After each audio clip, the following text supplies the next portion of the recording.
Aloha New Hope, Pastor Gavin here. Thank you for joining us for this edition of the Shofar newsletter. Today I wanted to talk about choosing your battles wisely. And that's something we always need to think about. A few years back, maybe it's been 15 or 16 years now, as a young officer, I found myself in the middle of Baghdad during a war.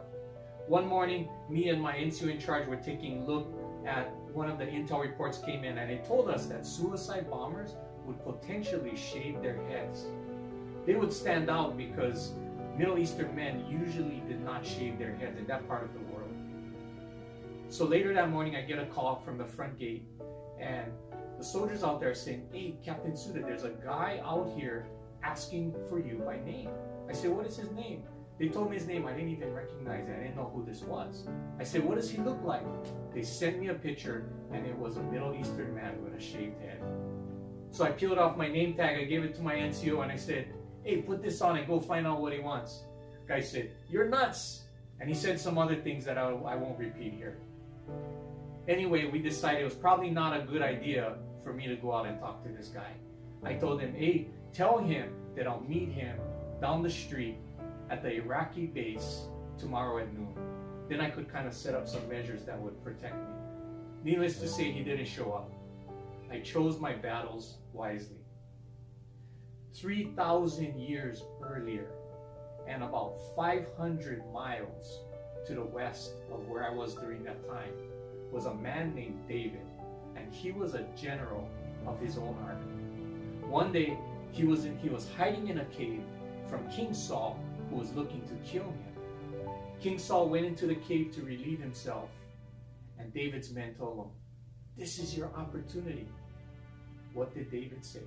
He said, "Lord forbid that I should do such a thing to my master, the Lord's anointed." David chose his battles wisely. How many times have we been in ministry and we wanted to go and do what we wanted to do? But we need to choose our battles wisely. I remember a time when there was a change that needed to be made in a ministry. And someone, volunteer, came up to me and says, "Hey, we need to make this change." Unfortunately, for that day, that ministry had received all kinds of requests for changes. And it probably wasn't the best time to go to that ministry leader and say, "Hey, here's another change." I decided to defer that to another day or another time, or maybe it would solve itself, but that wasn't the day. I decided that I would choose my battles wisely. You know, a volunteer said, "This is the right thing to do." And I told him, "I understand." And the way I explained it to him, I told him that I have so many silver bullets in my gun, and I want to use them sparingly, and I want to use it for things that are really critical. And if it's okay for us to wait on this for a little while, maybe it's wise to do so. And so we did, and everything worked out. Because God will always cause it to work out when we're wise with what He has given to us. You know, Romans 13, it says, "There are no authorities except those chosen by God." Last week we talked about spiritual authority that we carry, but there's also a spiritual authority that others carry that we need to submit ourselves to. But what happens when we need to step out against that authority? When do we do this? When does this happen? And I say again, we have to choose our battles wisely. Remember in the book of Daniel, Shadrach, Meshach, and Abednego, they were asked by King Nebuchadnezzar to bow down to an image that he had created, and they refused. So we all know the story. They went into the furnace, and God delivered them. The same thing happened a few chapters later to Daniel.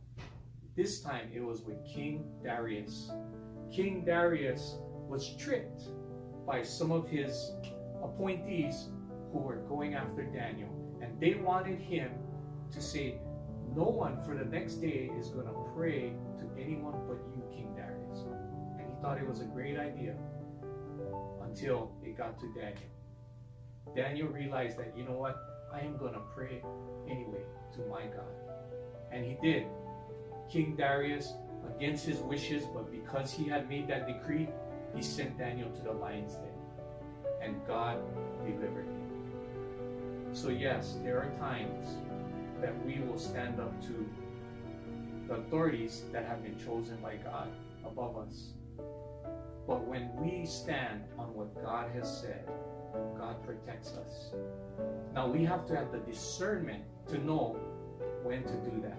And that's when we need to listen to what the Lord says. Is this really what we want? Is this something that we disagree with? Or is this something that is causing us to violate a command of God? And that's when discernment comes in. So let's use this season to really listen to the Lord and listen to what He wants us to do, and not necessarily what our flesh is asking us to do. So that's all we got for today. Thank you for taking the time to listen. Hope to see you at the next service. Have a great week. God bless you.